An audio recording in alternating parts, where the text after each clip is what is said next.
Original videos share ചെയ്താലും ചിലപ്പോൾ നിങ്ങൾക്ക് പണി കിട്ടും. ഫസ്റ്റ് ഓഫ് ഓൾ, മറ്റ് രാജ്യങ്ങളിൽ നടക്കുന്ന ഇന്റർസെപ്ഷന്റെ വീഡിയോസ് UAE-ലേതാണെന്ന് പറഞ്ഞിട്ട് സർക്കുലേറ്റ് ചെയ്യുന്നുണ്ട്.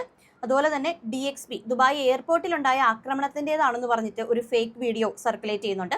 മറ്റേതെങ്കിലുമൊക്കെ പീരീഡിൽ നടന്നിട്ടുള്ള മറ്റ് രാജ്യങ്ങളിലുള്ള ഇന്റർസെപ്ഷന്റെ വീഡിയോസും ഇപ്പോൾ ഇതുപോലെ UAE-ലേതാണെന്ന് പറഞ്ഞിട്ട് സർക്കുലേറ്റ് ചെയ്യുന്നുണ്ട്. AI ജനറേറ്റഡ് ആയിട്ടുള്ള ഒരുപാട് വീഡിയോസ് സർക്കുലേറ്റ് ചെയ്യുന്നുണ്ട്. ഇതിൽ ഏതെങ്കിലും വീഡിയോസ് നിങ്ങൾ ഷെയർ ചെയ്തിട്ടുണ്ടെങ്കിൽ 2 ലക്ഷം ദിർഹംസ് വരെയാണ് നിങ്ങൾക്ക് ഫൈൻ ലഭിക്കാൻ പോകുന്നത്. ഇനി ഒറിജിനൽ വീഡിയോസ്, നിങ്ങൾ നിങ്ങളുടെ ഫോണിൽ ഷൂട്ട് ചെയ്ത ഒറിജിനൽ വീഡിയോസ് നിങ്ങൾ പബ്ലിക്കിനായിട്ട് പോസ്റ്റ് ചെയ്യുമ്പോൾ ഈ വീഡിയോസ് ആരൊക്കെ എന്തൊക്കെ കാര്യത്തിനാണ് യൂസ് ചെയ്യുന്നതെന്നുള്ളത് നമുക്ക് പറയാൻ പറ്റില്ല. ഈ വീഡിയോസ് വളച്ചൊടിച്ച് പബ്ലിക്കിന് പാനിക് ഉണ്ടാകുന്ന രീതിയിൽ പോസ്റ്റ് ചെയ്താൽ, എസ്പെഷ്യലി നാട്ടിലെ ന്യൂസ് ചാനൽസ് ആണ് ഇത് ചെയ്യുന്നത്, ഇത്തരത്തിലുള്ള പോസ്റ്റുകൾ വന്നു കഴിഞ്ഞാൽ ഗ്രാജ്വലി ഇതിന്റെ പണിഷ്മെന്റ് നിങ്ങളിലേക്കും എത്തും. സോ മാക്സിമം യുദ്ധവുമായിട്ട് ബന്ധപ്പെട്ട വീഡിയോസ് എടുക്കാതിരിക്കുക, പോസ്റ്റ് ചെയ്യാതിരിക്കുക. യുദ്ധം കുറച്ച് ദിവസം കഴിഞ്ഞ് അവസാനിക്കും. ഇതിന്റെ കോൺസിക്വൻസസ് വരുന്നത് പിന്നീടായിരിക്കും.